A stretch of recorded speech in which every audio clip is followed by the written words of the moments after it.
I'm Madison Timmons. And I'm JT Timmons. And we're the co-creators of the hit podcast, The Most Haunted City on Earth. Look, we love ghosts, but we also love true crime. So we here at Haunted City Studios decided to create From One to Wicked. A true crime podcast with a killer twist. We'll investigate, Discuss then rate, the most brutal and devious crimes and the monsters who commit them. on a scale from 1 to wicked. So sit back and kill some time with us. And remember, next time you're walking down the street, You might just be passing a perfect Wicked 10. Hello and welcome back to another episode of From One to Wicked. My name is Madison Timmons. and I'm Bonquiqui. Don't get crazy. Is that how we're feeling today? We're feeling like that. All right then. Well, welcome everybody. So we have an interesting one, and you might have heard of this particular killer just because he's been in the news recently. Yeah. But we were very excited to do this because I don't think we've ever done anybody from Japan before. So yeah, we're going to be talking about the Twitter killer today. Ooh. Twitter killer. Death by social media, and not the way that you think it would go. Really? Yeah. All right. I'm excited. Yeah. Well, so like Excited to typically, hear about this dude. I mean, like typically when you talk about a killer via Twitter, I feel like it would be more of like a bullying situation leading to like something bad happening. That's not how this went down though. Okay. And he was very hands-on. Really? Okay. Yeah. So if you're new here, first off, welcome. But we are going to talk about this case as we do every single episode. But to put our own little spin on it, we do rank each of these killers on a scale of 5 different categories, including brutality, difficulty of investigation, premeditation, motive, and body count. I'm like, I already said brutality, didn't I? The B's get me mixed up. But yeah, so we are going to be talking about that. We're going to rank them. This is also interactive. So if you would like to leave down below your ranking of the Twitter killer, you are welcome to do so. Yeah. And so Do it up. let's go ahead and get into it. All right. Okay, so his name is Takahiro Shiraishi, Okay. which I'm sure those of you who speak Japanese probably are giggling right now. Because I'm sure that's very incorrect. That is just the only way I know how to pronounce that. So, but yes, this is him. He's not super photogenic. There's not a lot of really good photos. I don't know. That's a good like Tumblr, MySpace photo. Interesting you say that. It's in this kind of era. So, Okay. Yeah. Yeah. Well, it's still called Twitter, although that's like, that was only a couple years ago. Yeah. Okay. So, Takahiro Shiraishi was a Japanese serial killer and rapist who was known as the Twitter killer due to the media reports that labeled him with that moniker during his sentencing. Okay. Which is like, it makes it easy for us to categorize these killers in our minds to just remember like their monikers. Yeah. But I'm like, why do we got to give them cool names? I know. Twitter killer. Like, It has a ring to it. like we should be giving them really ugly names. Like we should bully I'm telling them. you, that is like if we bullied them, that would potentially work out. I don't condone bullying ever unless they're these people. That's So it's actually like, that's actually crazy. That's giving me hella ideas. well, because it's like, think about it. How cool they must feel, like Hillside Strangler. Yeah. Green River Killer. Like, you know, Yeah. like, No, it's true. like things like that. It's, And a lot of times they name themselves, like BTK. yeah, he did name himself. But it's like, Like, what if we just BTK it's like was Big Head Killer. Big Head Killer, He got big ass glasses killer, motherfucking Hairy Toe Killer. hairy toe killer, magnifying glass killer. Yeah, because it's like, that's not a cool name. That doesn't feel like a super villain. Like, No. they always make them sound like these Hairy toe killer. Yeah.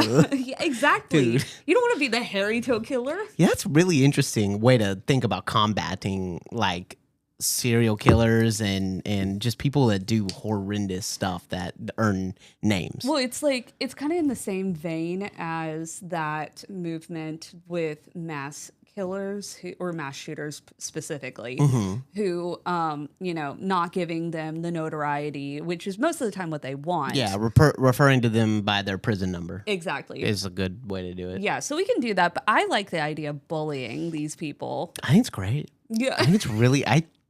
Maybe we should. I don't know. You listen in Georgia? Yeah. Should we, at the end of every episode, give our version of their name? That's a great idea. What the heck? Okay. Yeah. Okay. So keep thinking while I'm reading this to you. Yeah. Just don't. Oh, you know don't wander off. It's my cup of tea. Oh, I'm gonna Okay. be wandering. Okay. Well, all right. So between August and October 2017, he brutally murdered 9 people in Zama, Japan, which Zama is like a neighborhood of Japan. Well, of Tokyo I specifically. want to go to Japan. Including 8 young women, including 3 high school girls. Okay. So Goodness gracious. here's another photo of him. It's a little bit better. You can kind of see his face a bit more. But some of his background. He kind of looks like a homebody, Yeah. but he's not like the worst looking dude. No. No. That's the scariest, though. Yeah. Yeah, I You know, guess. is people who look normal Yeah. are always like the most Yeah, heinous. he does swear. not look scary at all. Yeah, Which exactly. is like crazy. All right, let's keep going. So he was born on October 9th, 1990 in Machida, Tokyo, Japan. He grew up in Zama along with his parents and younger sister. And according to acquaintances who talked to the Japanese media after this whole ordeal came about, they said he was a quiet boy who went to the local elementary and high school. As every person, they're not very descriptive about him. So Yeah. he obviously did not have very like close relationships. Yeah. And because everybody who talked about him, they're like, yeah, he's like a guy. It's, That's how they want to be. yeah, They want to be exactly. like, don't look at me. Yeah, Don't look over here. I'm just doing my own thing. I'm just living. It's like super illegal, but I'm doing it. He had average grades, but he was a diligent student who never missed a day of school. He was a skinny teenager who wore thin-rimmed glasses and joined his junior high's baseball team as a freshman and then the track team as a senior. So in the city of Yokohama, he went on to study in a prefectural high school, and this is when things started going down. So back home, his parents got divorced due to his mother and sister, due to which his mother and sister moved out because of the divorce. So he was dealing with a broken family at this point. And after graduation in 2009, Shiraishi started doing odd jobs like working in a supermarket, a food factory, and pachinko parlor. And so he worked in the supermarket for 2 years, after which he quit. So after these odd jobs, he became a scout for a prostitution ring, which is like a total 180. What? What? Yeah. So he like quit all his like normal person jobs and he became, which I didn't know they did that in Japan. And I'm sure they do that here. I'm just not in the know of that. But yeah, he was a scout for a prostitution ring. So it's like he was already involved in crime before he was doing stuff. Oh, yeah. That's crazy. That's nuts. Yeah, I know. It really is. And so he became a scout and he was working for this ring located in the Kabuchi or Kabucho. Maybe I'm saying that wrong. It's okay. We're going to forgive you. Yeah, thank you. I don't speak Japanese and my dialect's not great for it either. And so, Kabukicho? yeah, Kabukicho district, which is known as the red light district in Japan. And Shiraishi would lure women into brothels in this red light district. And it was considered, so Kabuchiko, I'm going to call it that, Tokyo's largest red light district. He would lure them to these brothels to work in the sex industry. Okay. So locals warned others about him. And this is when you know you're really awful, is when organized criminals are calling him a creepy scout. A creepy scout? And to watch out for him. A friend claimed that Shiraishi had engaged in choking games back in school. Oh, boy. And with his school That's friends. a sign, dude. And the signs on the bodies of his later victims suggested that they had also been strangled. Yeah. Somebody got a power complaint. Yes. And somebody, some man who was an acquaintance of his said he once passed out while playing the choking game. Wow. Yeah. Squeezy boy killer. Oh my gosh. So the crimes. So in February 2017, he was given a suspended prison term for being a scout for the prostitution ring. So Oh, they found out about that. yeah, so they knew. I mean, like, it's only a matter of time when you're working in like illegal activity where you're gonna. In Japan's They're brutal. They're good. Yeah, they're very good. They're very good at things. And so at that time, he confided in his father that he had lost all sense of purpose in life. And according to the neighbors, he was close to his father, who worked in an automotive design workshop. He frequently helped out his father in the workshop and also used to go out for dinner and drinks with his father. So in August of 2017, he confessed to his father that he has found the love of his life and would like to have a place of his own. Oh. Well, here's the thing. That was not true. No, of course not. Yeah. So his father sponsored an apartment that was roughly 2.5 kilometers away from his father's place. The rent for the apartment was 19,000 yen, or $227 a month. And on August 22nd, he moved into the 13.5 square meter apartment, which... Square meter. Yes. Okay. Square meter. All right. I know, because when you think of square foot, you're like, that's literally less than a closet. Yeah. But no, it's a pretty okay size. I have a diagram of what the apartment looked like. We'll look at later. But yeah, so it was a 13.5 square meter apartment, which would go on to be named the House of Horrors by the Japanese media. Ooh. So now he's at the age of 27. The small apartment killer. Ooh, the small boy killer. Small boy? Small boy. Small boy killer. Anyway. Okay, so at the age of 27, he was unemployed. He became deeply involved in the dark side of social media. He started using Twitter and gradually built a small following on his 2 accounts. The 2 account names translated to I Want to Die, and the other one, A Professional at Hanging. Those are his Twitter names. Wow. Yeah. Although, I would expect that from a serial killer. Yeah, but it's like he was so bold about it. Oh, yeah. Like, that's loud. Yeah, he obviously had issues he didn't mind projecting. So, under the first account, he projected himself as a disconsolate victim seeking some company for his misery. He would write, I want to forget everything. He posted that on August 25th, and he also would post things like, I want to disappear.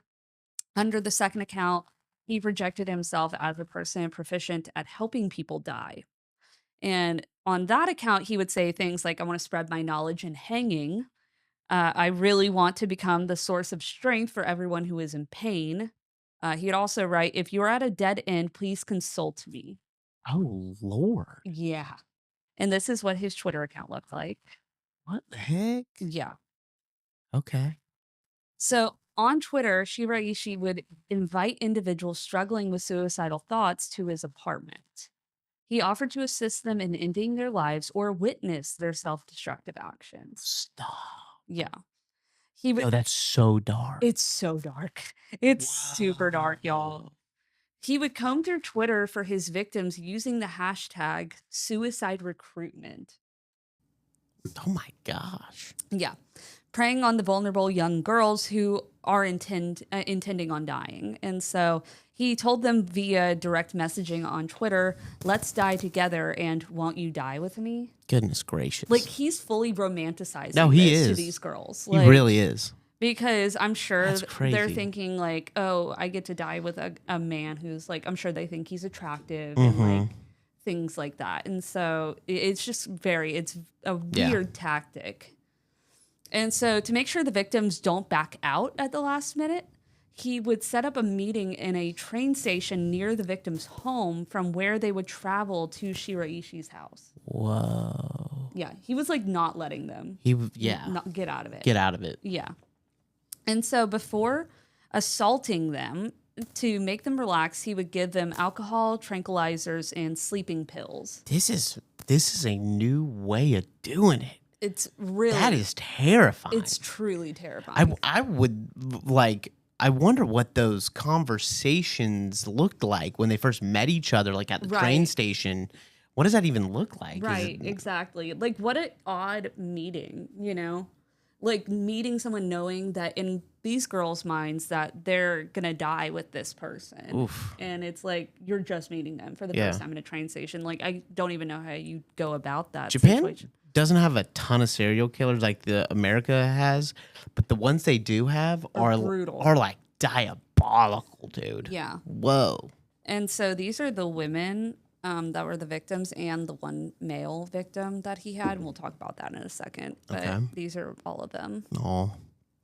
And so after the 3 teenagers and 5... 15. Yeah. As young as 15, huh? Mm-hmm. Yep. Jeez. Yeah. Okay. So after the 3 teenagers and 5 women showed up at his apartment, all on separate occasions, he would sexually assault them, strangle them, and then take their money and other possessions.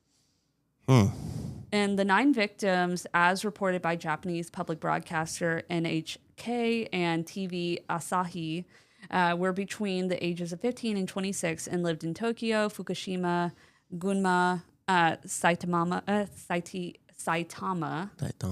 and Kanagawa prefectures. So, yeah, again, there's all their faces. Yeah, their faces, yeah. So his 9th victim, a 23-year-old woman from the Tokyo neighborhood Hachioji, had her Twitter account hacked by her brother, who was given assistance by a woman called Yumi, who had previously met Shiraishi. So okay, hold on. I got confused there. His 9th victim, a 23-year-old lady, had her Twitter account hacked by her brother. Got it. Okay, and who was given assistance by a woman called Yumi. Yeah, because she was missing. Okay. Obviously, at this point, because she's a victim. I see. And so he was trying to figure out where she was. And he was doing, investigating himself. And so on October 30th, she consented to, Yumi specifically, consented to be the bait used to draw Shiraishi out for the cops. Dang. Who then tracked him home. Draw Shiraishi out. Yes. Okay, cool. Who then tracked him home. Oh. The brother accessed his missing sister's Twitter account and alerted police to a suspicious handle, leading them to Shiraishi's residence on the morning of Halloween in 2017. Okay. The authorities were eventually brought into his apartment. When the police showed up at the apartment, they inquired about the missing woman. Shiraishi stated that she was currently in the freezer. Oh, my Lord. Mm-hmm.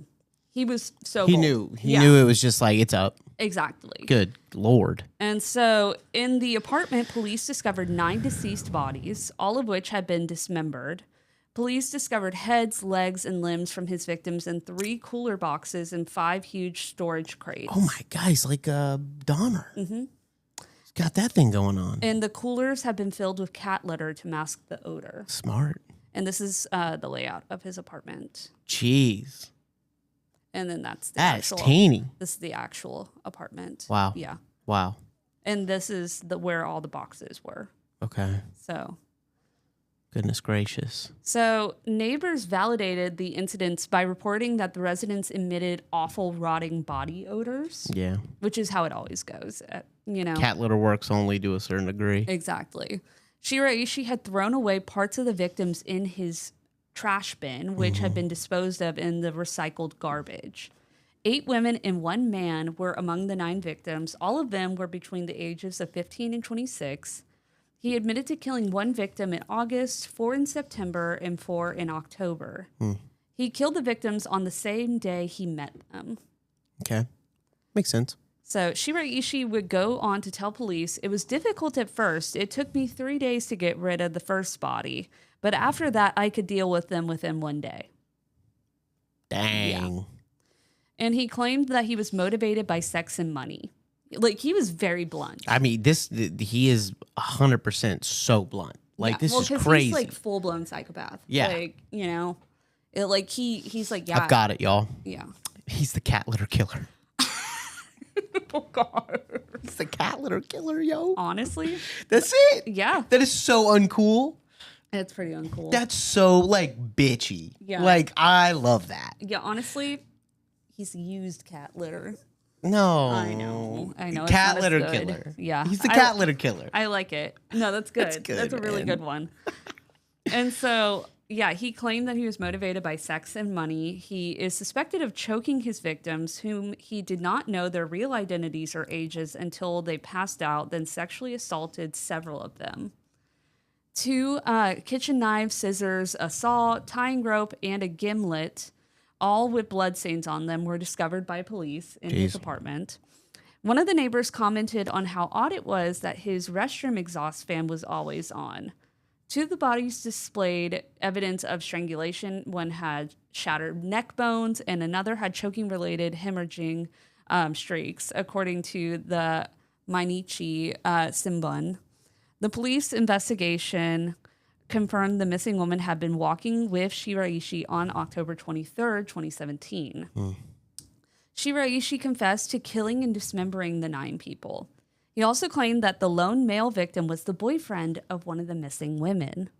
Oh, okay. Shiraishi killed him after the man retraced her steps to Zama. Wow. Mm-hmm. Wow. He came for her Yeah. and just lost the fight. Yeah. Man, that's mad respect. Mm-hmm. Damn. This is him getting arrested. Well, his hands in his Wimp. He is a wimp. Every photo of him after this point, he's covering his face. It's like he's definitely feeling. I think he's thinking he's supposed to feel ashamed, but I don't think he actually. Yeah, does. that sounds about right. You know, that sounds about right. So there's no I don't know if this is a law in Japanese court, but I couldn't find any photos of him actually in court like that. Mm-hmm. But they did have a drawing of him at trial. Mm-hmm. So, and it obviously had been a minute because the drawing, he had very long hair. Mm-hmm. So he looks like he's like crying. yeah, a little bit. This is also him getting arrested. Okay. So, well, prosecutors sought the death penalty for Shiraishi because Japanese law loves the death penalty when they can get it. Oh, yeah. His lawyers argued for the lesser charge of murder with consent, which I'm... What? Yeah, I know. I know. Get out of here. Yeah. Defense is like, listen, this is all we got. Literally. Like, the man literally straight up said, yeah, I killed them and dismembered them. And I did all these other things to them. So it's like, how do you even argue that? Not no hell no. Nah. So, yeah, they were trying to get the charge of murder with consent, claiming his victims have given them permission to be killed. Mm. They also called for an assessment of his mental state, as every murder trial goes. Well, they always try to get a plea of insanity, but it very rarely works. Shiraishi later disputed his own defense team's version of events and said he killed without the victim's consent. Yeah. No, he straight up said, no, that's not true. That's not true. Because that's the fun part for him. Yeah. You know? Yeah.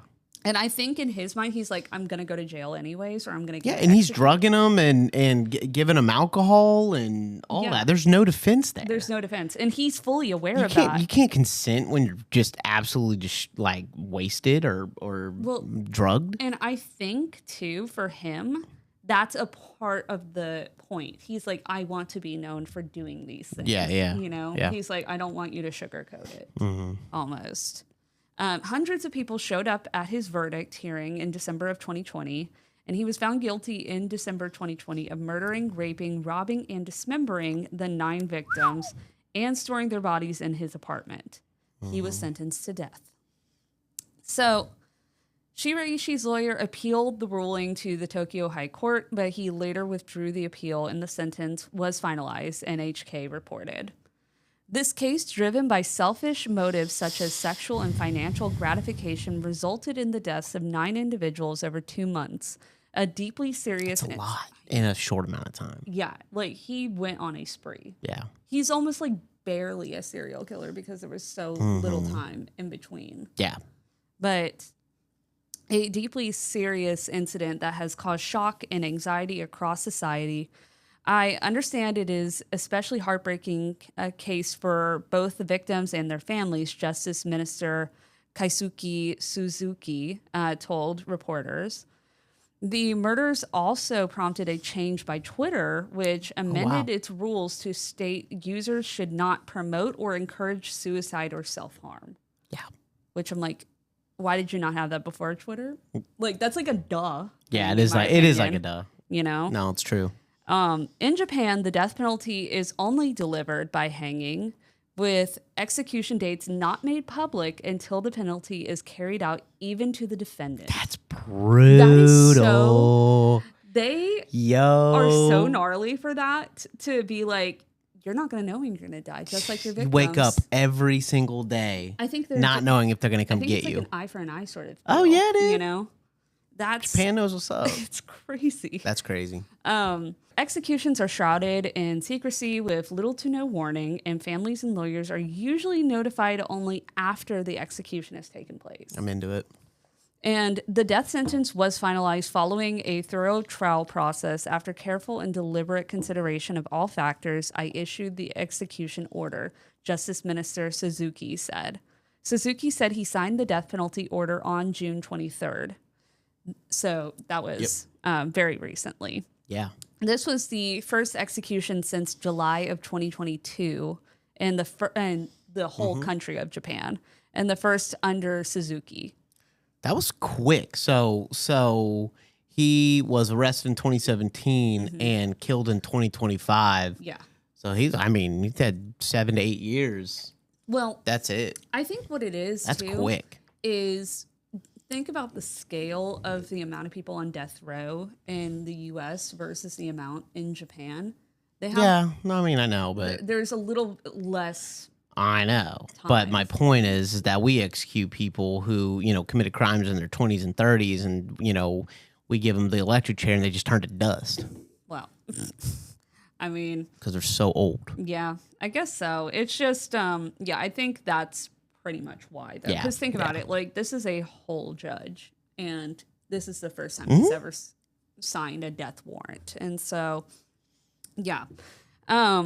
So he was executed on June 27, 2025 at 34 years old at the Tokyo Detention House. Sayonara.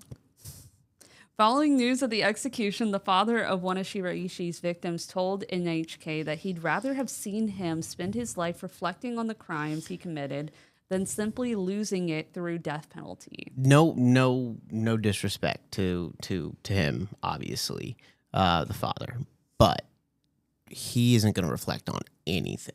He is void of that entirely. Yeah. There's no I shouldn't have done that. For psychopaths, I just don't think the father understands what a psychopath is. Well, and I think that's probably what he hopes is what's going on. Yeah. And there's no problem with that. Yeah. And whatever helps with the grieving process. But yeah, so that was his opinion on it. But the father of another victim who was age 25 told the court that he would never forgive Shiraishi even if he dies, according to Japanese broadcaster NHK. Yeah.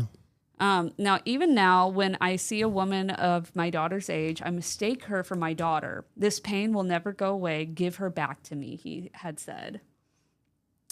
The father of another victim, who was 17, told NHK the death sentence was appropriate.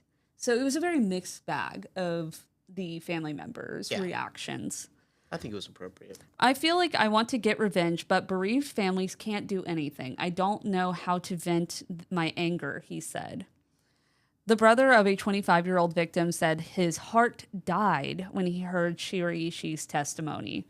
It didn't sound at all like he regretted it. It felt like... doesn't. He's not going to, ever. Exactly. If anything, he enjoys it every night when the lights go off, if you know what I mean. Probably. But it felt like I was being hurt with a sharp knife over and over again. Japan currently has 105 inmates on death row.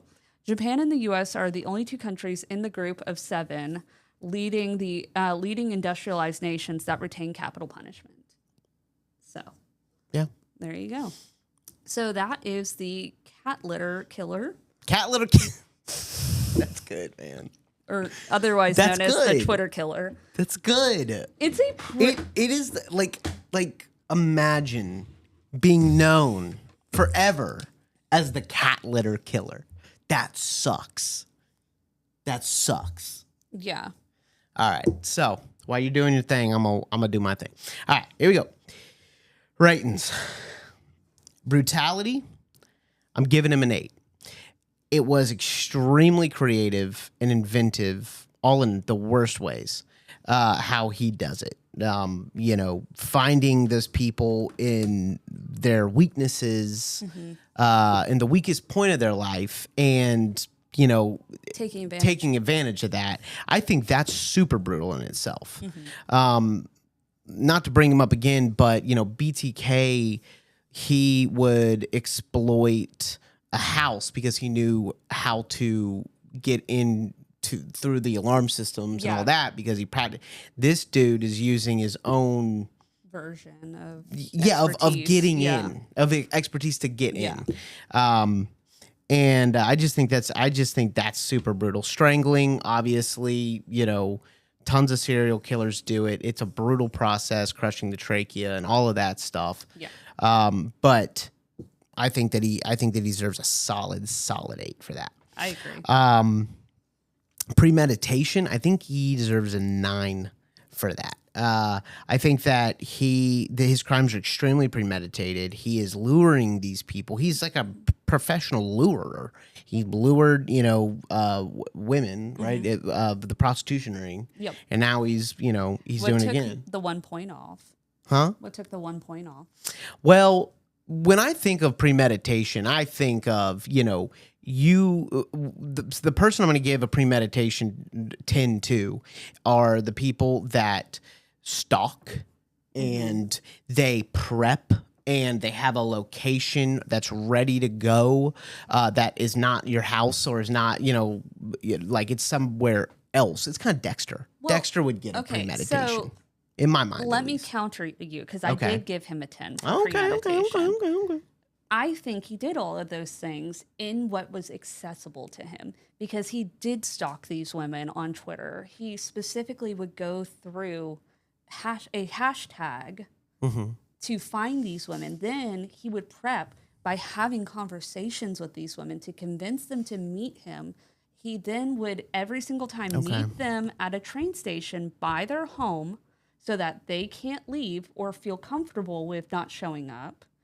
Then he had his home ready to go, and he did it the same exact way every single time. He stole every time. He assaulted every time. So I think it's I think it's very laid out. Okay. Personally. I mean, I hear you. You're right. I mean, I guess he's like what kind of got me was he's doing it in what's accessible to him, which would be Twitter, which is social media. And the home is accessible because he lied to his father to get that apartment, which took planning. He knew he was going to kill women in that apartment. I guess you're right. All right, I'll switch it to a 10. I think you're right. I think I am too, because he's probably one of the... Can you tell we're married? Yeah. I think he's one of the most blunt serial killers to just straight up say, this is exactly what I did. This is exactly how I did it. And with no ifs, ands, or buts about it, which is super interesting.